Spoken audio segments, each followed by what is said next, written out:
I remember the room I was in, what I was looking at the moment that I heard your framework, because it also clicked for me like that. It was starting with the broadband networks, the amount of money that went into that, the amount of money that people could raise in debt in order to finance the infrastructure development. And when they went bust, the companies went bust, but the infrastructure stayed and allowed the vast majority of the population. You basically democratized the internet and made it available for us to consume at a very cheap level.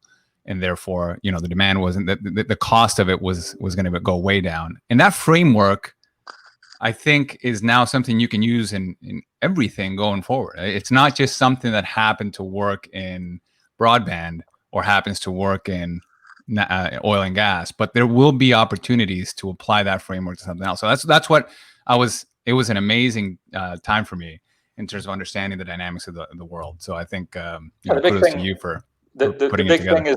The big thing is that obviously the world is flat was a post-mortem analysis. Mm-hmm. He wrote that after the fact, but it was so brilliant that concept stayed. So the beauty of the energy world is flat is that we made the call before it happened. We said, listen, and we actually drew a total parallel between the dot-com bubble and the energy bubble. If I'm, one by one, saying who is who. Okay, who are the telecoms? What is broadband? What is this? And when you do that, and this is something that I use a lot, is you basically take a problem and you can apply to understand it better. You can apply either historical context, so you could analyze the same problem at different points in time. That's why history is said to be magistra vitae, right? The teacher of life. But you could also apply across industries or across people. What would Warren Buffett do in my situation? What's happened in the other industry? And I think these lessons, once you have the ability to translate these problems, and it's a reflexive process because you can learn in both directions, it's extraordinarily powerful. And I think it fits that picture of the Lego that I was talking about, which is, analyzing these problems from all these different dimensions.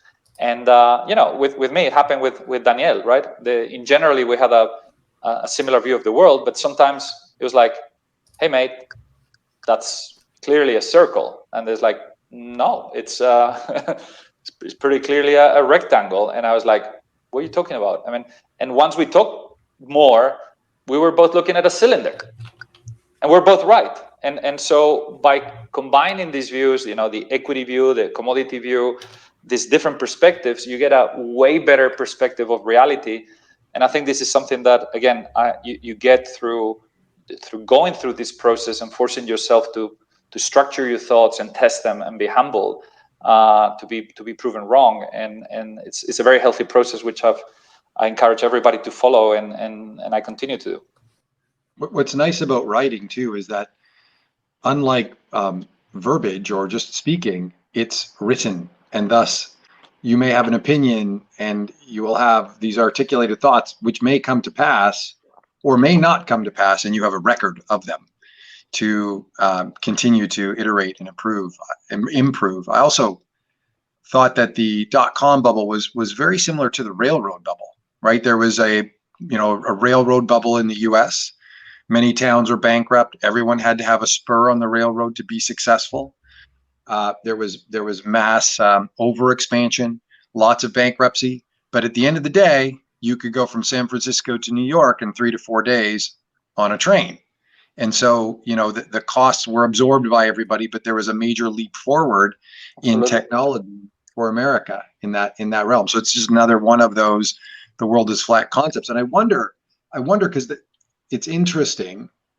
We haven't had this kind of concentration of wealth since the robber barons, which were a massive, sort of evolution in technology for human civilization. And then you obviously, after the robber barons, you go through the 20s, the 30s, you have the monetary implications of all of that. I wonder if there's any lines that we can draw from that history that makes Elon Musk has taken us to the moon, baby.